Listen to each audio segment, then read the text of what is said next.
નમસ્કાર ખેડૂત ભાઈઓ, આજે આપણે વાત કરીશું કપાસમાં પાકના આવતા એક મહત્વના શંકાઓ વિશે। જો કપાસના સુસિયા જીવાતોને ઉપદ્રવ્ય જોવા મળી રહ્યો હોય તો સાથે ફૂગજન્ય રોગની સમસ્યા હોય તો પાકની સ્થિતિ પ્રમાણે યોગ્ય દવાનો ઉપયોગ કરીને જરૂરી છંટકાવ કરવો જરૂરી છે। મિત્રો, આ છંટકાવમાં મોનોકોટો અને એસિફિટ પાવડર વિશે બહુ મહત્વ આપણે વાત કરવા જઈ રહ્યા છીએ। જીવાત નિયંત્રણ માટે ઉપયોગમાં લેવાય છે, જ્યારે એસિફિટ ફૂગજન્ય રોગના નિયંત્રણ માટે વપરાય છે અને મોનોકોટો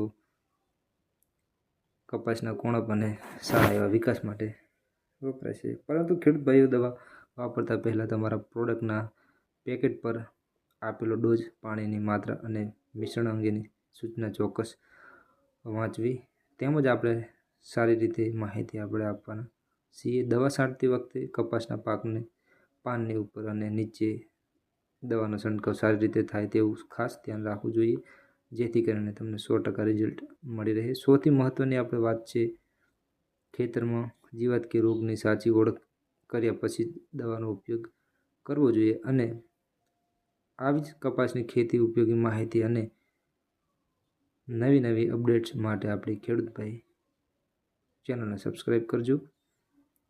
ત્યારબાદ મિત્રો આપણે વાત કરીએ મોનોકોટો અને એસિફિટ પાવડર વિશે। મોનોકોટો આપણે 15 લીટર પાણીની અંદર 25 ગ્રામ નાખી અને તેની સાથે એસિફિટ પાવડર 30 ગ્રામ નાખીને ઉપયોગ કરીને મિક્સ કર્યા પછી 15 લીટર પાણીમાં છંટકાવ કરવાનો છે। છંટકાવ કેવા સમયે કરવો અને કપાસની અંદર સુસિયા, લાલ જીવડા, ફૂગજન્ય જેમ કે થ્રિપ્સ, મલોમસી જેવા રોગ આવતા હોય તો ખાસ કરીને આ બે દવાનો છંટકાવ કરવો, જેથી કરીને તમને બહુ સારી રીતે માહિતી મળી રહે અને